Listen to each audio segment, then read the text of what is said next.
Apa kabar pemirsa TVR Parlemen dimanapun Anda berada, berjumpa lagi dalam program TVR 17 bersama saya Nazia Sudirja.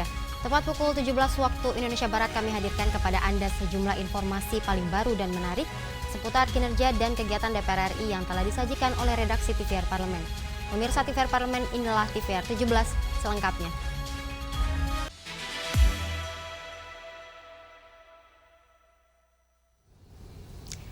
Perundungan di sekolah menimbulkan dampak negatif bagi psikologis dan perkembangan diri siswa. Wakil Ketua Komisi 10 DPR RI mengingatkan seluruh satuan pendidikan untuk melakukan sosialisasi pencegahan dan penanganan perundungan kepada peserta didik. Perundungan di sekolah menimbulkan dampak negatif bagi psikologis dan perkembangan diri siswa. Untuk itu, Komisi 10 DPR RI mengingatkan seluruh satuan pendidikan untuk melakukan sosialisasi pencegahan dan penanganan perundungan kepada peserta didik. Wakil Ketua Komisi 10 DPR RI Himatul Aliyah mengatakan, dalam waktu 1 bulan, kasus perundungan di Kabupaten Serang mengalami kenaikan sehingga hal ini harus mendapat perhatian serius. Adapun dampak perundungan bagi siswa antara lain adalah hilangnya kepercayaan diri, cedera fisik, hingga merenggut nyawa. Kasus bullying ataupun perundungan yang tadinya 78 kasus, sekarang dalam waktu sebulan meningkat menjadi 82 kasus. Tentu ini perlu perhatian kita semua, bagaimana pemerintah dalam hal ini Pemda Kabupaten Serang untuk terus-menerus meningkatkan pengamanan, jaring-jaring pengaman di satuan pendidikan dan terus meningkatkan sosialisasi agar siswa dan siswi juga mengetahui apa itu yang termasuk kategori dalam kasus perundungan, ya baik seksual, psikis maupun fisik. Sementara itu, penjabat Gubernur Banten mengatakan diperlukan komunikasi yang intensif, yaitu keterbukaan antara anak dan orang tua serta pihak sekolah. Selain itu, sekolah-sekolah juga perlu menyusun standar operasional dalam menangani kasus perundungan dan kekerasan di lingkungan pendidikan. Perlu ada sinergi, baik itu formulasi kebijakan pusat maupun daerah yang kita perlu kuatkan. Kita mempersiapkan generasi muda itu adalah generasi yang paripurna, yang sanggup menjadi petarung dan mengalahkan bangsa-bangsa di dunia. Dari Kabupaten Serang, Andri, TVR Parlemen, melaporkan. Wakil Ketua Komisi 6 DPR RI mendukung kebijakan penambahan armada yang dicanangkan oleh PT KAI untuk menyambut libur Natal dan Tahun Baru. Komisi 6 DPR RI juga mengingatkan agar penambahan armada harus diimbangi dengan pelayanan yang baik. Komisi 6 DPR RI menyambut positif upaya PT KAI yang menambah jumlah armada kereta jelang Hari Natal dan Tahun Baru di bulan Desember mendatang. Wakil Ketua Komisi 6 DPR RI Adi Satria Suryo Sulisto mendukung langkah PT KAI yang telah mempersiapkan 2.663 armada kereta untuk memenuhi kebutuhan masyarakat saat Natal dan Tahun Baru. Jumlah tersebut sudah termasuk ketersediaan kereta untuk jenis KRL maupun LRT di Jabodetabek dan Sumatera Selatan. Jika dibandingkan tahun 2023, jumlah armada yang disiapkan PT KAI tahun ini terhitung meningkat hingga 109%. Trafik akhir tahun akan meningkat, ya. Dan peningkatan penumpang ini tentu perlu diantisipasi, jangan sampai hal-hal yang tidak diinginkan terjadi.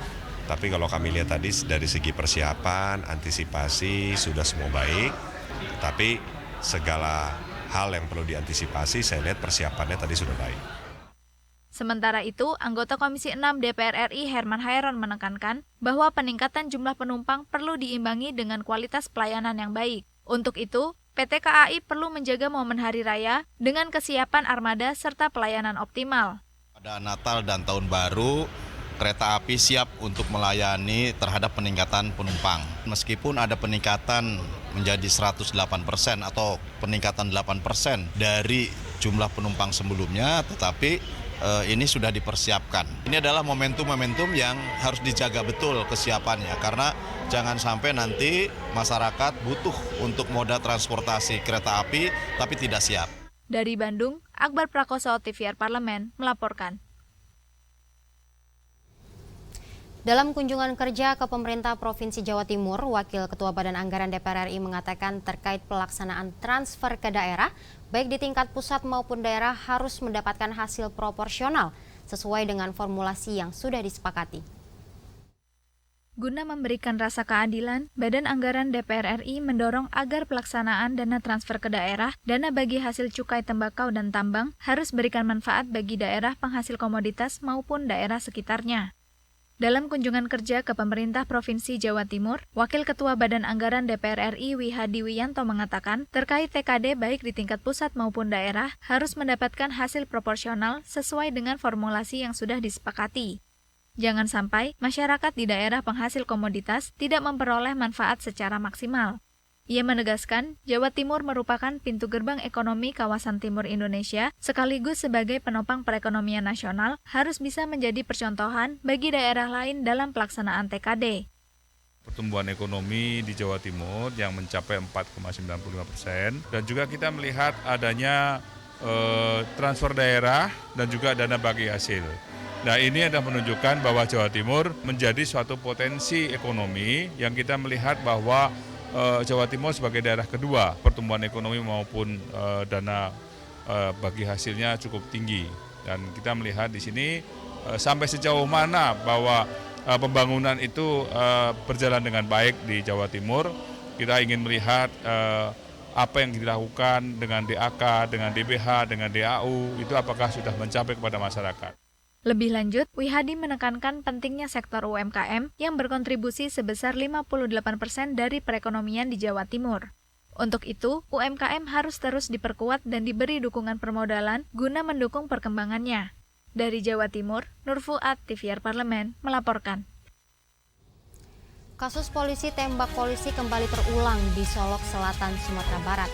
Sungguh miris, polisi yang semestinya menegakkan hukum dan melindungi masyarakat justru berbalik melakukan tindakan pelanggaran hukum. Informasi selengkapnya kami hadirkan usai jeda berikut, tetaplah bersama kami di TVR 17.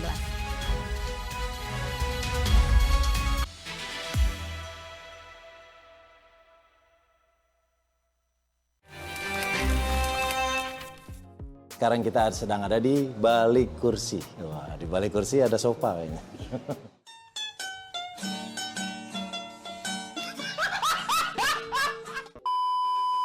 Terjun ke politik yang pertama karena memang saya memiliki ketertarikan sama politik itu udah lama, udah sekitar 7-8 tahun belakangan ini. Makanya saya maju sebagai calon legislatif kemarin melalui PDI Perjuangan, dapilnya Jabar 2. Politik atau komedi? Hari ini politik, tapi saya lahir dari dunia komedi, saya sangat mencintai profesi. Gombalan itu kan main-main, aku nggak main-main, aku serius sama kamu.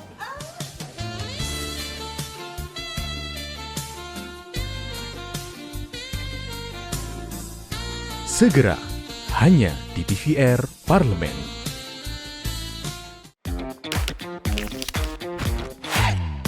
Hai mahasiswa UAI, TVR Parlemen mencari bakat untuk kalian yang mau tampil di layar kaca menjadi presenter masa kini. Sebagai presenter TVR, kamu akan berperan dalam menyampaikan informasi penting tentang keparlemenan, serta menjadi keterwakilan suara bagi masyarakat. Bergabunglah bersama kami di TVR Parlemen dan menjadi bagian dari referensi Indonesia. Apakah kalian teman-teman mahasiswa yang kita cari? Ayo daftarkan diri kalian dan sampai bertemu di UAI.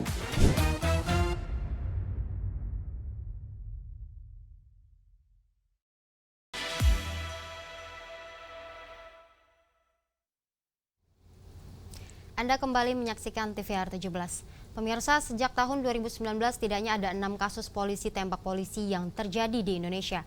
Kasus polisi tembak polisi di Solok turut menambah daftar panjang penyalahgunaan senjata api di institusi Polri. Komisi 3 DPR RI menilai kasus ini semestinya jadi momen untuk berbenah dan melakukan evaluasi rutin terkait dengan penggunaan senjata api. Simak informasi mendalam yang telah dirangkum oleh tim redaksi TVR Parlemen dalam segmen editorial Parlemen berikut ini.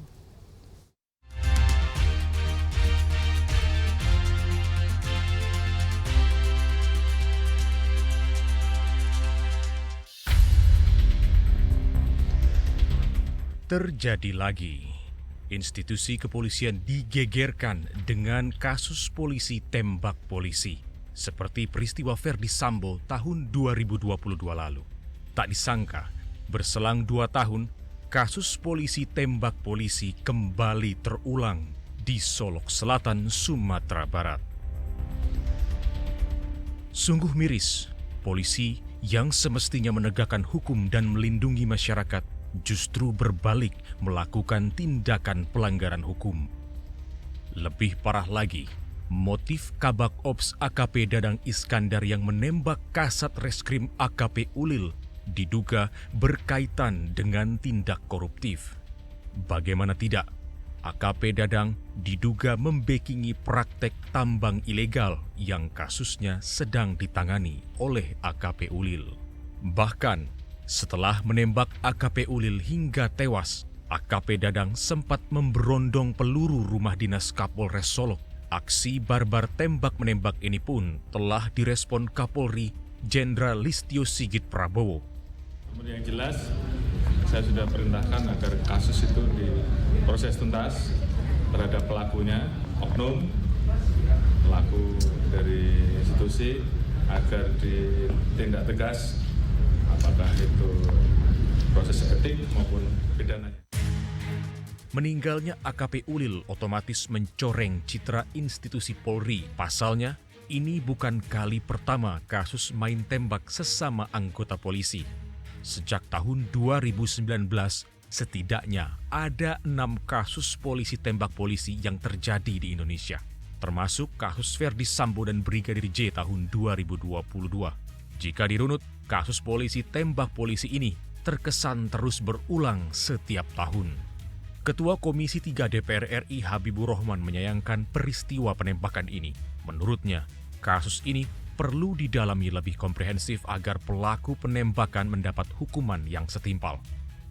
Ya, terhadap pelaku kami ingin hukum ditegakkan, ya, agar ditindak tegas, dimintai pertanggungjawaban hukum baik dalam konteks pidana maupun dalam konteks disiplin dan kedinasan.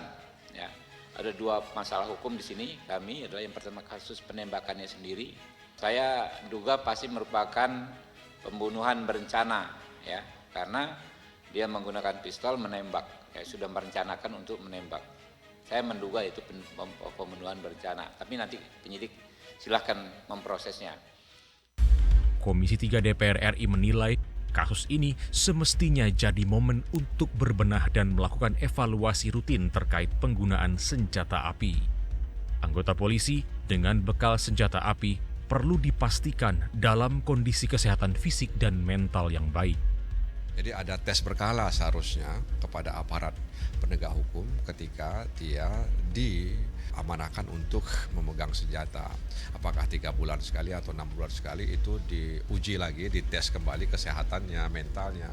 Sehingga senjata itu tidak dipergunakan untuk membunuh, ya, menghabisi nyawa orang lain, kecuali menghadapi kejahatan. Ya. Selain evaluasi penggunaan senjata api, anggota Komisi 3 DPR RI Rikwanto juga menekankan pentingnya evaluasi profesionalitas Polri. Aparat penegak hukum tidak boleh terjerumus dalam kegiatan yang berada di luar tugas dan fungsinya.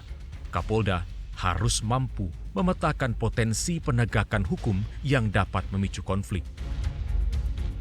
Ini kita sayangkan betul. Ini pelajaran juga bagi yang lainnya. Tadi di Polda Jatim juga kita sampaikan, Polda Jatim juga banyak galian C. Hati-hati dengan potensi-potensi ini. Jangan dibiarkan dari sekarang sebelum terjadi, waspadai siapa saja yang bermain, bagaimana cara mengatasinya, baik secara sosial maupun secara hukum. Publik tentu berharap kasus-kasus seperti ini tidak terulang kembali.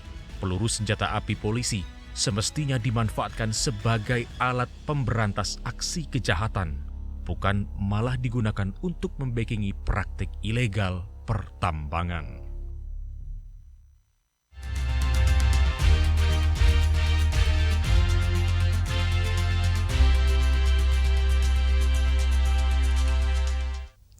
Keputusan Indonesia untuk menjadi bagian dari BRICS tidak hanya menyangkut peluang ekonomi, tetapi juga memperkuat posisi diplomatik Indonesia di panggung global.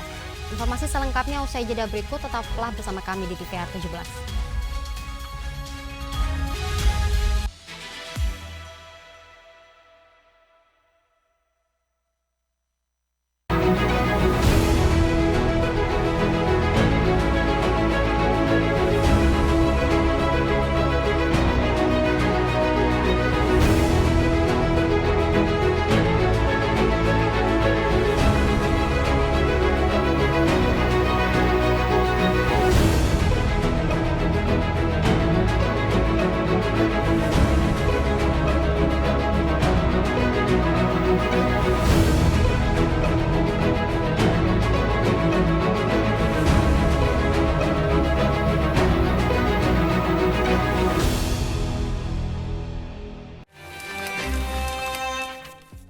sekarang kita sedang ada di balik kursi. Wah, di balik kursi ada sofa kayaknya.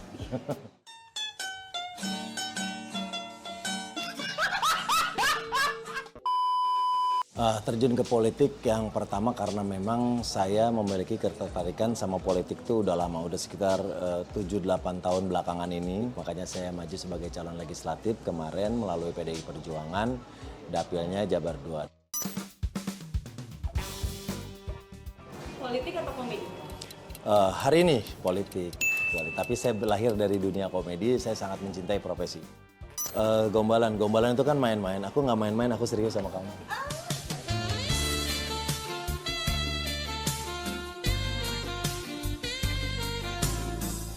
Segera, hanya di TVR Parlemen.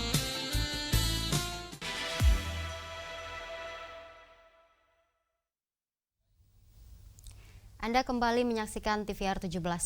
Pemirsa, bergabungnya Indonesia menjadi bagian dari BRICS dinilai dapat memunculkan sejumlah tantangan dan risiko yang perlu dipertimbangkan secara matang. Sebab ketegangan antara BRICS dan negara-negara barat, khususnya Amerika Serikat dan Eropa, bisa mempengaruhi hubungan diplomatik dan ekonomi Indonesia. Informasi selengkapnya berikut laporan rekan kami Vincent Aldi dari Senayan, Jakarta. Baik pemirsa TVR Parlemen dimanapun Anda berada, saat ini saya sudah berada di Gedung Nusantara. Dan pemirsa, baru-baru ini Presiden Prabowo Subianto telah menyampaikan dan menegaskan kembali terkait keinginan Indonesia bergabung pada organisasi internasional yaitu BRICS. Dan hal tersebut disampaikan beliau dalam Forum Bisnis Indonesia Brasil, di mana hal ini menimbulkan tentunya tentang pertanyaan-pertanyaan terkait untung dan rugi dari Indonesia masuk pada organisasi ini dan bagaimana manfaat sebenarnya konkret dari BRICS dibandingkan dengan organisasi lainnya seperti G20 ataupun dengan ASEAN. Dan untuk membahasnya telah bergabung bersama saya salah satu dari Wakil Ketua Komisi 1 DPR RI yaitu Bapak Anton Sukartono Surato dari fraksi Partai Demokrat dan untuk daerah pemilihan Jawa Barat 5. Pak, terkait berbicara ini untung dan ruginya nih Pak, kan tadi tentu saja juga terkait dengan sebenarnya peran dari BRICS itu apa saja sih Pak untuk kepentingan untuk kepentingan Indonesia? Baik, tadi kita mengadakan diskusi, ada beberapa pakar juga dari kedutaan Rusia juga hadir di sini. Ya, intinya kita ingin tahu apakah ini langkah yang benar atau tepat bagi bangsa Indonesia untuk join BRICS. Makanya kita akan tanya juga kepada, di sini ada juga mahasiswa juga, generasi milenial, generasi Z, juga Alpha. Kita tanyakan apa sih yang sebenarnya mereka masukkan, karena mereka akan melanjutkan hal ini kan. Oleh karena kita diskusikan, kita tanyakan ke mereka, dan menurut pakar-pakar ada beberapa keuntungan dan kerugian juga. Ya intinya kita tidak mau misalnya kalau mata uangnya itu harus beralih dari dolar, tidak menjadi dolar atau harus menjadi BRICS atau apapun itu. Ya itu akan kita pertanyakan. Karena Amerika udah jelas tidak boleh melakukan hal itu kan. Tapi apabila tidak ada kesepakatan boleh melakukan pakai mata uang apapun juga, itu nggak ada masalah kan. Saya mau pakai uang mata Indonesia, berjalan dengan Rusia, itu hak yang kita aja dan itu sah-sah aja. Intinya kalau memang ini pasar yang luas dan semua orang melakukan hal yang sama, kenapa kita tidak melakukan? Selama tidak merugikan kita dengan politik kita sebagai bebas dan aktif, itu sangat sah-sah aja untuk Indonesia untuk join bentuk pada BRICS.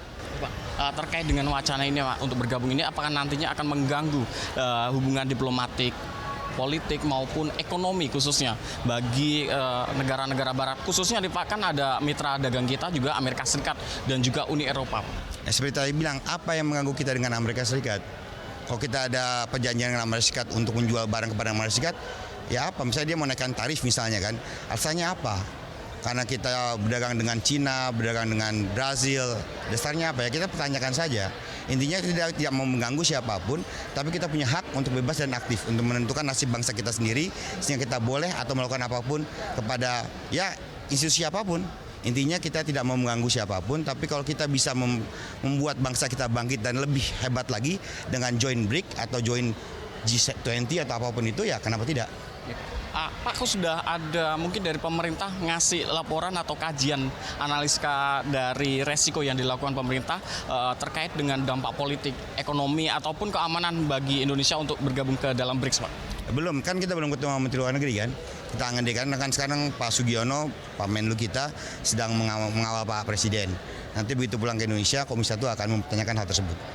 Terkait dominasi dari ekonomi politik kita kan masih dibilang kalah nih Pak dari India dan China juga. Sudahkah sebenarnya ada rencana strategis Pak untuk dari pemerintah Indonesia untuk menguatkan suara Indonesia dalam mempengaruhi signifikan di BRIC gitu Pak suaranya? Ya itu dia, makanya kan kita sekarang belum jadi member yang tetap ya. Kita sedang dalam undangan lah, invitation. Ya kita akan jajaki itu. Kalau memang ini bisa membuat hubungan kita kepada mereka dan membuat ekonomi kita lebih bagus, ya kenapa tidak? Berarti sebenarnya mendukung kan ya Pak DPR RI? Oke. Nanti kedepannya seperti apa DPR dalam mengawal wacana ini? Selama itu untuk kepentingan bangsa dan negara, ya tentu kita akan dukung penuh. Oke, siap. Terima kasih banyak Bapak. Terima kasih. Selamat bertugas kembali Bapak. Waalaikumsalam. Baik pemirsa, demikianlah wawancara saya dengan salah satu wakil ketua dari Komisi 1 DPR RI, yaitu Bapak Anton Sukartono Surato, di mana pemirsa beliau juga menyampaikan bahwa DPR RI tentunya akan mendukung untuk kebaikan bangsa Indonesia. Sekian dari saya, Vincent Aldi. Terima kasih atas perhatian Anda dan saya kembalikan ke rekan saya di studio. Selanjutnya pemirsa, apa saja yang menjadi sorotan di media online nasional pada hari ini? Usai jeda tetaplah di TVR 17.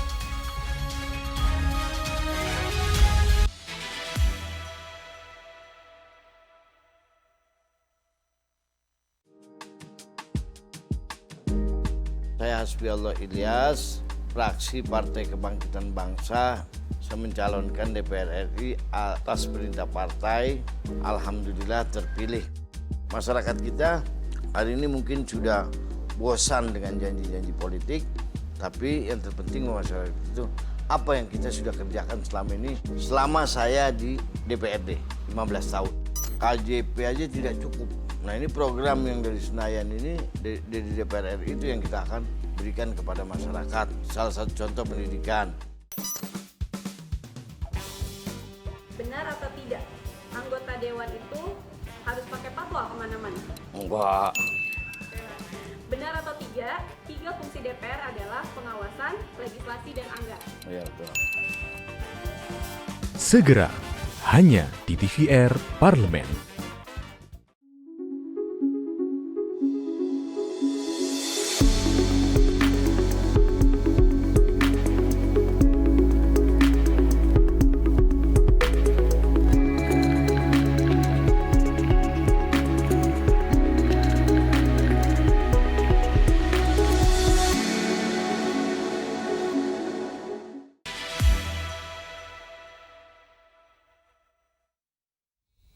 Anda kembali menyaksikan TVR 17 pemirsa. Kali ini kita masuk ke segmen media online nasional. Mari kita simak isu apa saja yang menjadi sorotan media serta tanggapan dari sejumlah anggota Dewan bersama rekan kami Anggun Oktarini. Silakan Anggun.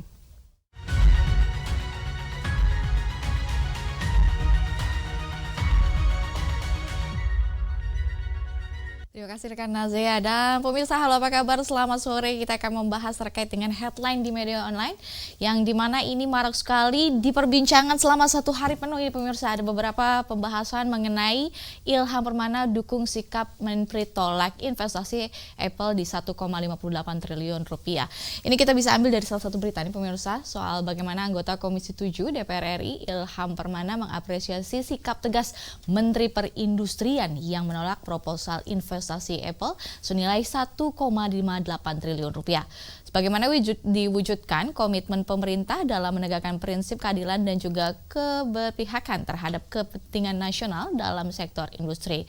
Dan pemirsa, apapun keputusan Menprin ini, Agus Gumiwang didasarkan atas 4 aspek keadilan, yaitu perbandingan investasi di ASEAN, perbandingan dengan merek lain di Indonesia, penciptaan nilai tambah dan juga penerimaan negara, serta penciptaan lapangan kerja.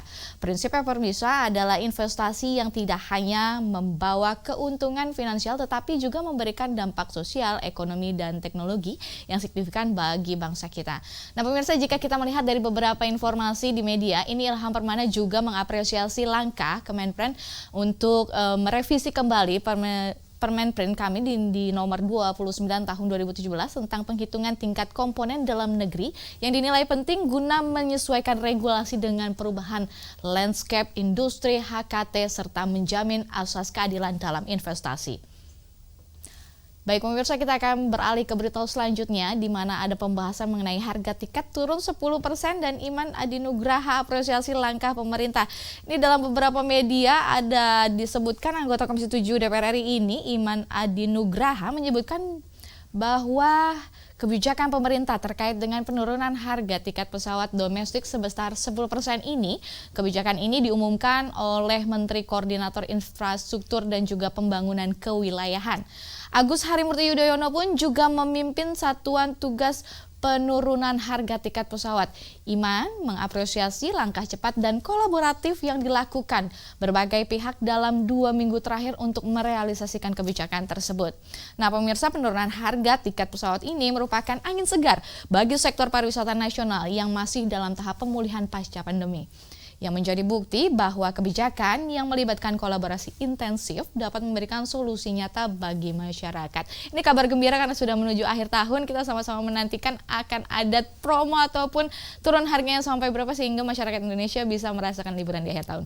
Nah baik pemirsa, itulah tadi headline di media online pada hari ini, di mana Ilham Permana dukung sikap Menprint tolak investasi Apple di 1,58 triliun rupiah, serta pembahasan mengenai harga tiket turun 10% dan Iman Adi Nugraha apresiasi langkah pemerintah. Saya Anggun Oktarini, kembali ke rekan Nazea.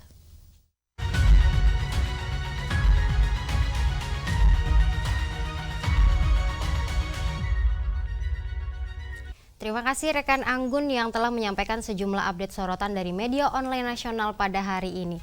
Pemirsa, segmen media online tadi sekaligus menutup program TVR 17 edisi sore hari ini. Saya Nazia Sudirja beserta seluruh kru TVR Parlemen yang bertugas mengucapkan terima kasih dan pamit undur diri dari hadapan Anda. TVR Parlemen, referensi Indonesia.